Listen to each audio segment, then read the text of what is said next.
They are the modern-day oppressors today. Right down to the wire. Major disagreements before and during the tabling of the budget. Rodrigo Duterte's bloody war on drugs in the Philippines lands him in The Hague for crimes against humanity. Crammed roads and hectic traffic in Cape Town today after the docking of 2 mega ships in the bay. Budget speech protests kick in. Hello, I'm Jane Dutton. This is Eyewitness News. Not as bad as the proposed 2% tax increase in the aborted budget, but still an increase. Minister Enoch Godongwana has announced a VAT increase of 1% over the next year, bringing it up to 16%. To raise the revenue needed, the government proposes to increase the VAT rate by 0.5 percentage point in 25-26, and by another 0.5 percentage point in the following year. This will bring the VAT rate to 16% by 26-27.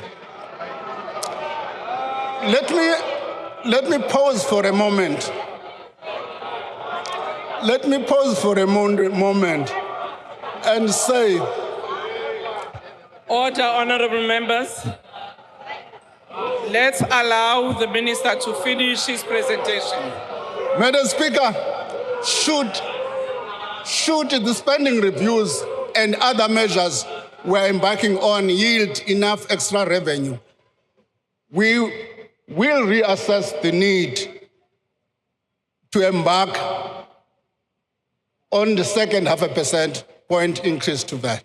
This was the Finance Minister Godongwana's second stab at tabling the 2025 budget in Parliament. 3 weeks ago, his budget speech was called off at the last minute, in the first for the country as GNU partners rejected a proposal to increase the value-added tax rate by 2 percentage points.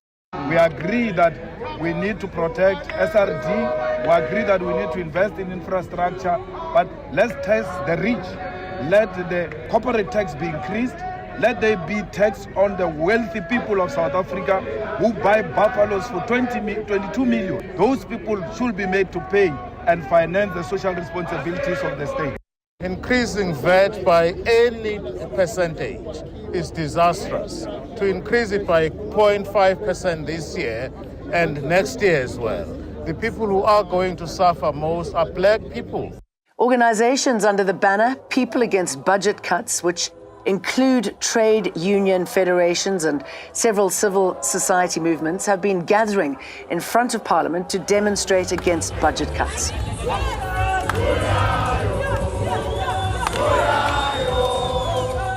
These protests have added to traffic gridlock on Cape Town's roads today, made worse by the docking of 2 megaships. MSC Musica and Norwegian Dawn bring 7,000 guests into the mother city. Jocelyn Smith's grade 1 schoolteacher has testified Kelly Smith told her a Nigerian man warned her Jocelyn was on her way to West Africa. Smith, Jacqueline Apollos and Stefana van Rijn are charged with selling Jocelyn to an unknown woman. The accused are on trial for kidnapping and human trafficking in the Western Cape High Court. En dat hierdie persoon en this person aan haar genoeg het mentioned to her dat sy moet gou sleep.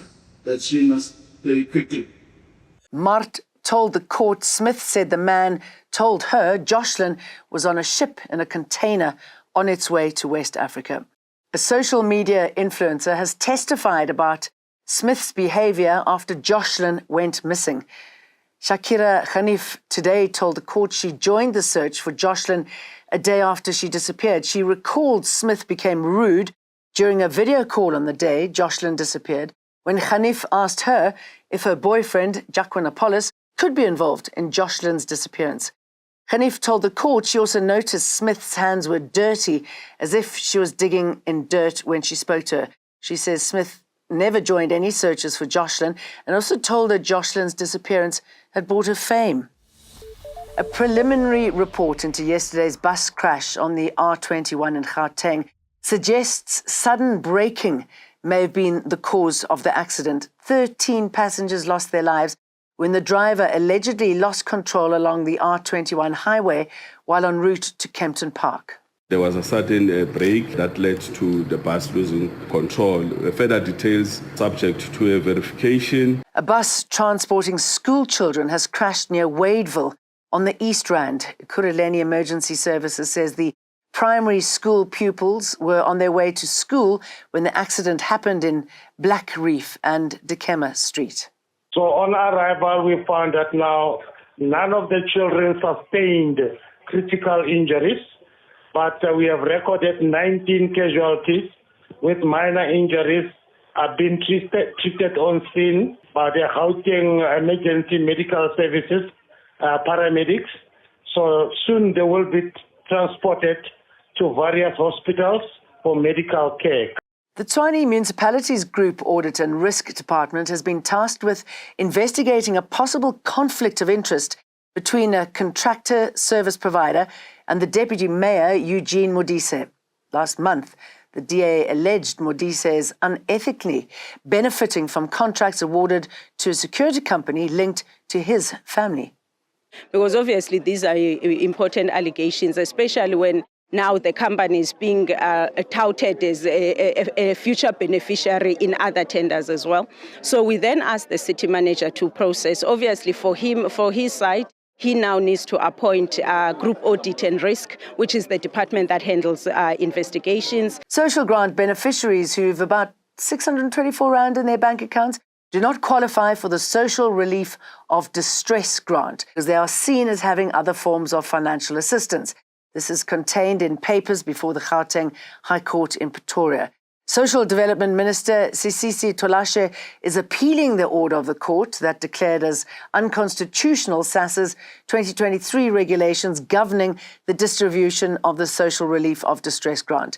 According to the regulations, the income threshold for insufficient means is 624 Rand, meaning people who have more than this in their accounts do not qualify for the SRD grant. Authorities have launched a full-scale operation to rescue the remaining train passengers taken hostage by militants in Pakistan. 155 passengers have been freed in the past 24 hours. More than 450 passengers were on board when militants captured the train, killing 3 people, including the train driver. The militants bombed a section of the railway track and stormed the train on Tuesday afternoon. Former Philippine President Rodrigo Duterte has touched down in Dubai, bound for the International Criminal Court in The Hague. He was arrested in Manila on an Interpol warrant stemming from his deadly crackdown on drugs.